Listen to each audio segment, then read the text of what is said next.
नमस्कार साथियों, वंदना अकेडमी में एक बार आपका फिर से स्वागत है।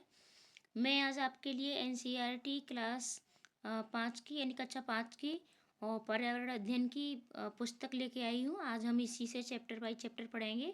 तो सबसे पहले हम चैप्टर देखते हैं कि इस कक्षा 5 की बुक में आपके कौन कौन से चैप्टर हैं। तो पहला है कैसे पहचाना चींटी ने दोस्त को।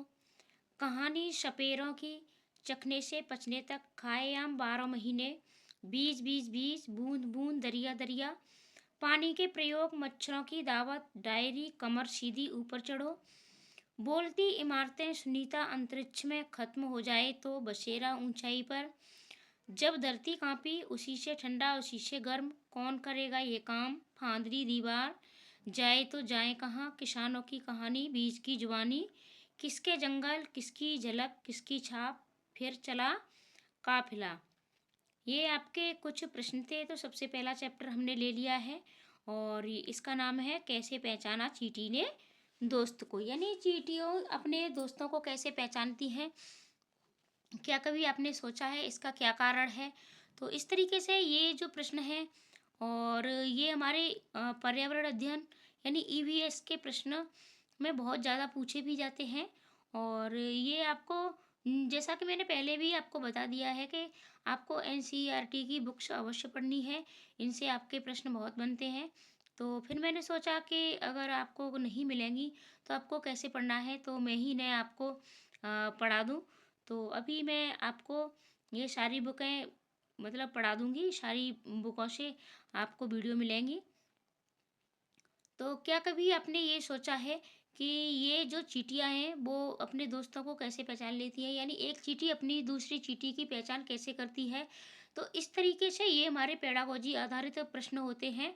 तो हम बच्चों से इस तरीके से प्रश्न पूछते हैं कि क्या कभी आपने ऐसा सोचा है कि एक चींटी दूसरी चींटी को कैसे पहचानती है?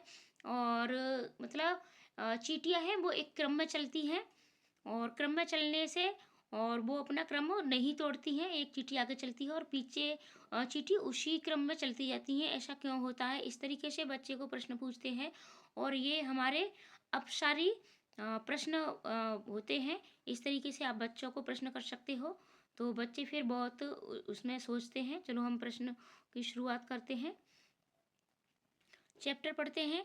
क्या तुम्हारे साथ कभी ऐसा हुआ है कि तुम स्कूल के मैदान में खाना खा रहे हो और चील आकर फुर्ती से तुम्हारी रोटी ले गई? ठीक है। तुम एक सोए हुए कुत्ते के पास से गुजरे और झट से उसके कान खड़े हो गए। खाते समय तुमसे कुछ मीठा जमीन पर गिर गया और कुछ ही पल में वहां चींटियां का झुंड इकट्ठा हो गया। यानी आप इस तरीके से बच्चों से प्रश्न पूछिए कि क्या आपके साथ कभी ऐसा हुआ है। ऐसा ज़्यादातर सबके साथ होता है, लेकिन इस तरीके से होता है तो फिर इसका कारण क्या है? तो देखो, हमें बच्चे से प्रश्न कैसे पूछना है? बच्चे से प्रश्न पूछना है क्यों होता है ऐसा, सोच कर बताओ। यानी बच्चा जब सोचेगा, अब सारी चिंतन करेगा, ठीक है, यानी फिर वो अपने तरीके से बहुत सारे प्रश्नों के मतलब बहुत सारे उत्तर देगा, एक ही प्रश्न के बहुत से उत्तर देगा। तो ये हमारे अपसारी प्रश्न होते हैं, अपसारी उत्तर होते हैं, अपसारी सोच होती है। और इस तरीके से हम पेडागोजी पर आधारित बच्चों को मतलब सोचने के लिए मजबूर करते हैं। हम उन्हें एक बंधा बनाया उत्तर नहीं बता सकते, उनसे नहीं पूछ सकते। अब है हमारा, जानवरों में भी देखने, सुनने, सूंघने और महसूस करने की शक्ति होती है। कोई जानवर मीलों दूर से शिकार को देख सकता है और कोई हल्की से हल्की आवाज को भी सुन लेता है। कोई जानवर अपने साथी को सूंघकर ढूंढ लेता है ना जानवरों की भी अजब दुनिया। यानी ये जो हमारे जानवर होते हैं, किसी में देखने की शक्ति होती है, किसी में सूंघने की होती है, किसी में सुनने की होती है, किसी में महसूस करने की होती है। यानी प्रत्येक जानवर में अलग अलग कुछ न कुछ योग्यता होती है, कुछ क्वालिटी होती है। तो ये सारी चीज़ें और इन्हीं से हमारे प्रश्न बनते हैं। अब है हमारा कैसे पहचाना साथी को। यानी एक चींटी अपने रास्ते चली जा रही थी, अचानक अपने सामने दूसरी टोली की चींटियों को देखकर वो झट से अपने बिल की तरफ वापस दौड़ी आई। बिल के बाहर पहरा दे रही चींटी ने उसे पहचान लिया और बिल में घुसने दिया। सोचो और बताओ, इस चींटी को कैसे पता चला कि सामने वाली चींटियां दूसरी टोली की है? यानी एक चींटी को कैसे पता चला कि सामने जो चींटियां हैं तो वो दूसरी टोली की है और फिर वो जब अपने बिल के पास आई, बिल के बाहर पहरा दे रही, चींटी ने उसे पहचान लिया और बिल में घुसे। उसने उसको कैसे पहचाना कि ये हमारी टोली की है और उसे बिल में घुसने दिया। तो करके देखो और लिखो। ये आप बच्चे को करके देखने के लिए काम दे सकते हो, जैसे चीनी के कुछ दाने, गुड़ मीठा ज़मीन पर रखो, अब इंतज़ार करो चींटियों के आने का। यानी चींटियाँ कितनी देर में आ जाती हैं, आप कहीं भी मिठाई गिरा दीजिए, तो चींटियों को कैसे पता चल जाता है और वो तुरंत वहाँ आ जाती हैं। तो इस तरीके से आप बच्चों से ये वर्क करवा सकते हो।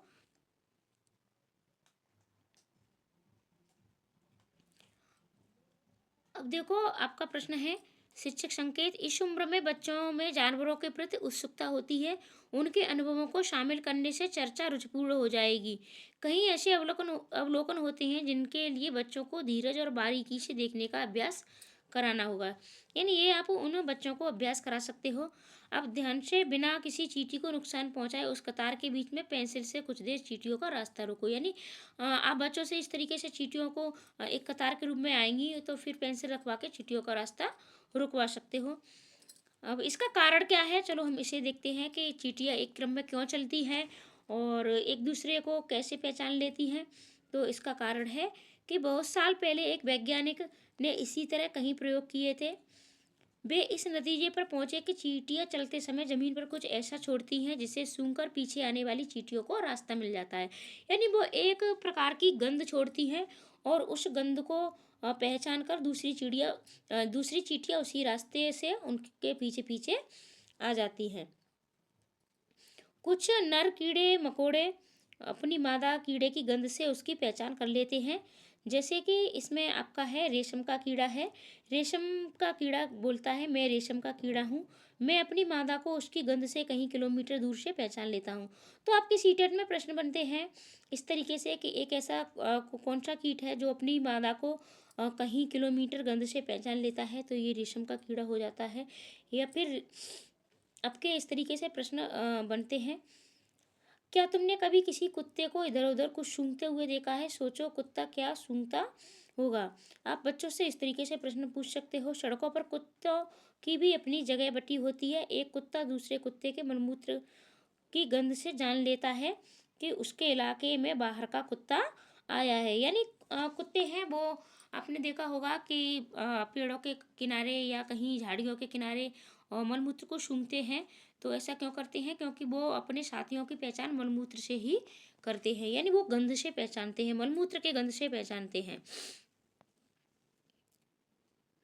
अब इस तरीके से हम कर सकते हैं कि कुत्तों को सूंघने की शक्ति का इस्तेमाल कहाँ कहाँ करते हैं। तो इस तरीके से हम बच्चों से एक्टिविटी भी करवा सकते हैं। तुम बिना देखे किन जानवरों की उनकी गंध से पहचान सकते हो, उनके नाम लिखो। ये हमारी एक्टिविटी है जो हम बच्चों से करवा सकते हैं। और हमारे प्रश्न कहाँ से बनते हैं, हम सिर्फ उन्हीं चीज़ों पर चर्चा करेंगे। आज रजनी को जरूरी काम से कहीं जाना पड़ा। अपने 6 महीने के बेटे दीपक को वह अपनी बहन सुशीला के पास छोड़ गई। ठीक है,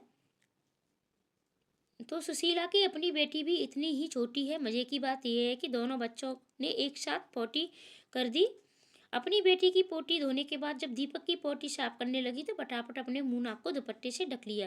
यानी अर्थात इसका अर्थ ये हुआ कि एक प्रत्येक मनुष्य की जो भी वस्तु होती है, मल होता है, चाहे मूत्र होता है या फिर उसका शरीर होता है, यानी सबकी अलग अलग गंध होती है और हमें उस गंध से पता चल जाता है कि ये अपना और ये दूसरा है।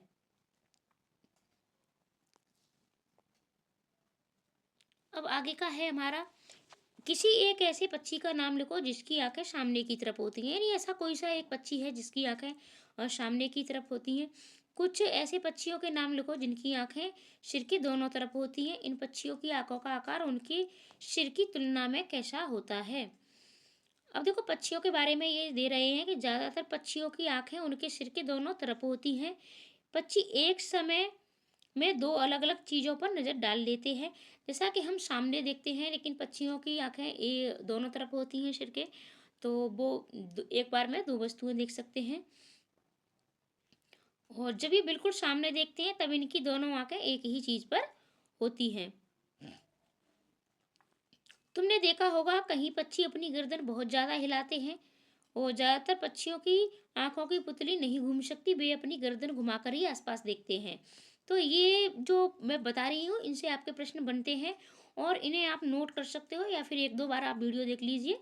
तो ज़्यादा आपको पढ़ने की ज़रूरत नहीं होती है, ज़्यादा आपको रटना भी नहीं है। अगर आप 2 बार एनसीईआरटी की बुक्स को पढ़ते हो तो फिर ये चीज़ें आपको ज़्यादा रटने की या लिखने की ज़रूरत नहीं पड़ती है। ये बच्चों के लिए एक्टिविटी है, तो बच्चों की एक्टिविटी हमें नहीं ज़्यादा मैं नहीं आपको दिखाऊँगी क्योंकि हमारे प्रश्न कहाँ से बनते हैं, मैं सिर्फ़ यही आपको बताऊँगी।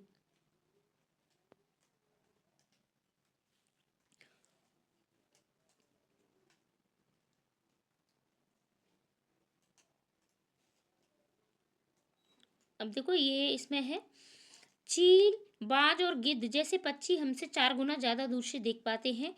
जो चीज़ हमें 2 मीटर की दूरी से दिखाई पड़ती है, वही चीज़ें ये पक्षी 8 मीटर की दूरी से देख लेते हैं।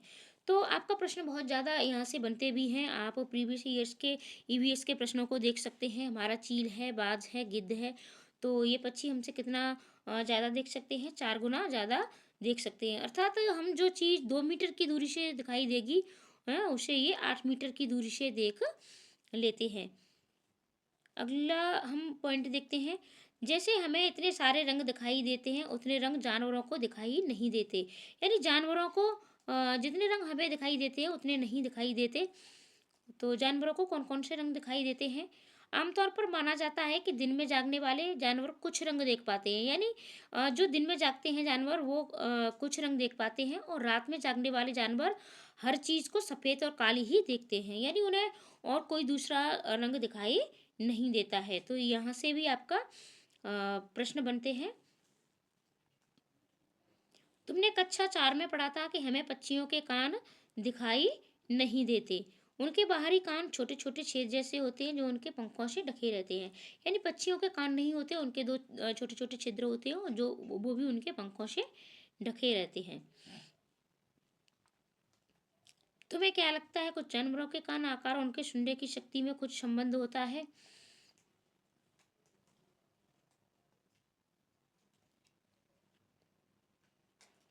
अब देखो ये दे रहा है अपनी एक बार डेस्क बजाओ और कैसी आवाज़ निकलती है।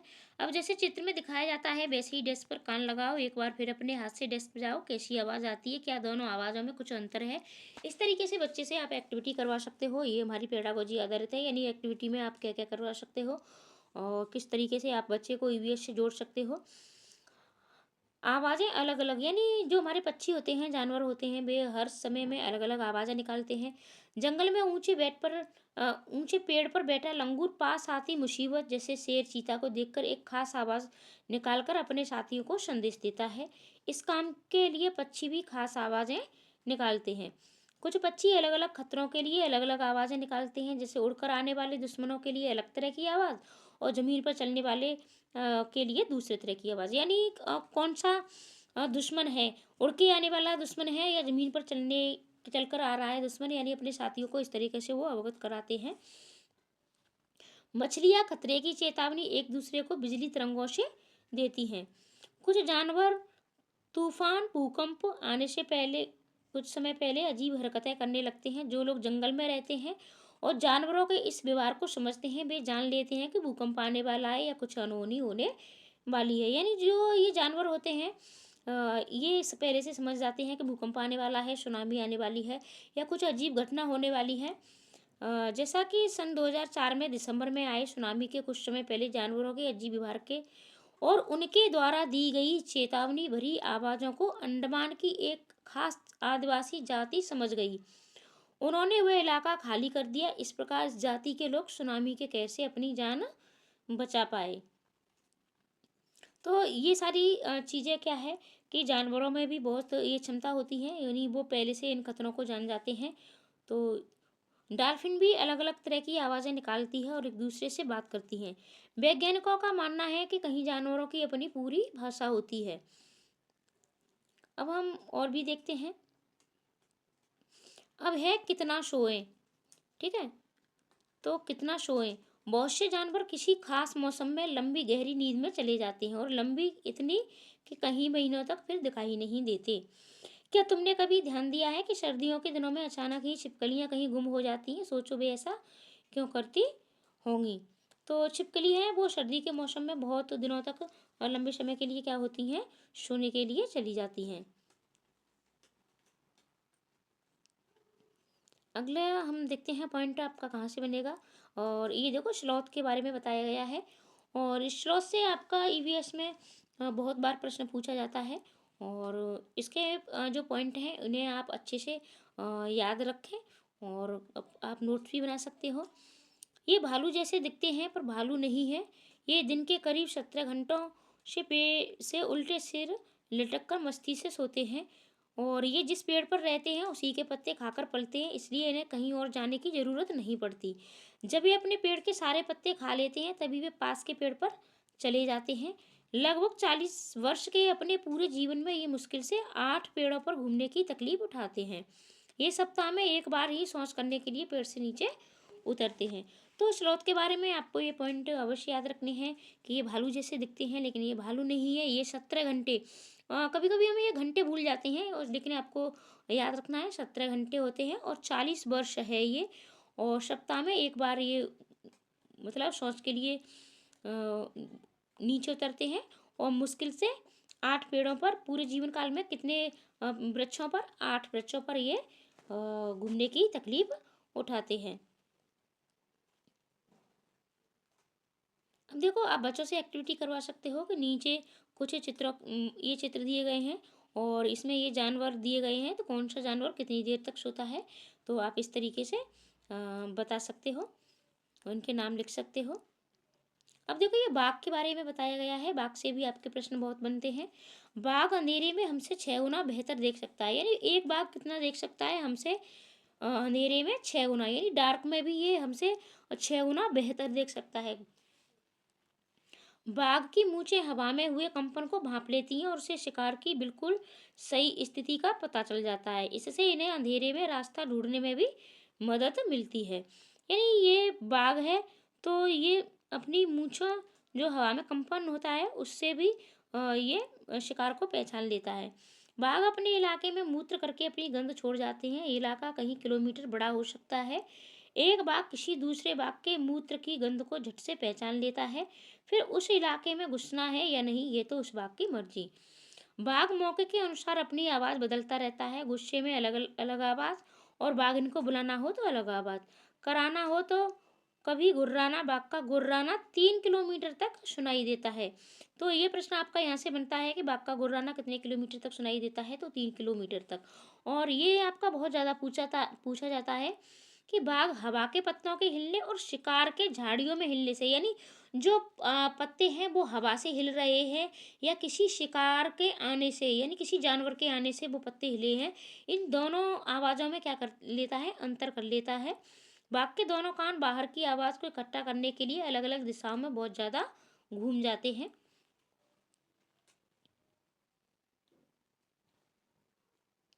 क्या तुम जानते हो कि हाथी को उसके दांतों, गैंडों को उसको सींग, शेर, मगरमच्छ और सांप को उनकी खाल के लिए मार दिया जाता है। कस्तूरी हिरण को थोड़ी सी खुशबू के लिए मारा जाता है। जानवरों को मारने वाले लोगों को शिकारी कहते हैं। हमारे देश में बाघ और अन्य कई जानवरों की गिनती इतनी कम हो गई है कि इनके लुप्त होने का खतरा है। हमारे देश की सरकार इन्हें बचाने के लिए बहुत से जंगलों को सुरक्षा दे रही है, जैसे उत्तराखंड का जिम कार्बेट नेशनल पार्क और राजस्थान के भरत जिले में घाना। इन जंगलों में जानवरों का शिकार मना है। यहाँ लोग जानवरों या जंगलों को कोई नुकसान नहीं पहुंचा सकते। अब ये एक्टिविटी आप बच्चों से करवा सकते हो कि भारत में जानवरों की सुरक्षा के लिए ऐसे नेशनल पार्क और कहाँ कहाँ हैं, इनके बारे में जानकारी इकट्ठा करो और रिपोर्ट तैयार करो। क्या कभी तुमने ध्यान दिया है बहुत से गायक गायिकाएं गाते समय अपने कान पर हाथ रखते हैं, वे ऐसा क्यों करते होंगे? कुछ उदाहरण देकर समझाओ जिससे हमें पता चलता है कि जानवरों की देखने, सुनने, सूंघने और महसूस करने की शक्ति बहुत तेज होती है। अगला प्रश्न आपका कहाँ से बनेगा, तो इस पर हम चर्चा करते हैं। तो दूसरा प्रश्न, ये हमारा चैप्टर दूसरा शुरू हो गया, कहानी सपेरों की। हमारा एक चैप्टर ख़त्म हो गया है।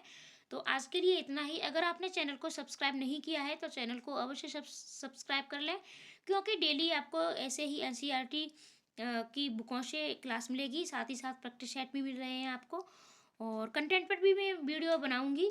और वैसे मैंने बहुत सारी वीडियो डाल रखी हैं, आप प्ले लिस्ट में जाके सारी वीडियो को देख के चैनल को सब्सक्राइब अवश्य कर लें, नोटिफिकेशन आप तक पहुंच जाए, इसलिए बेल आइकन दबाना बिल्कुल ना भूलें।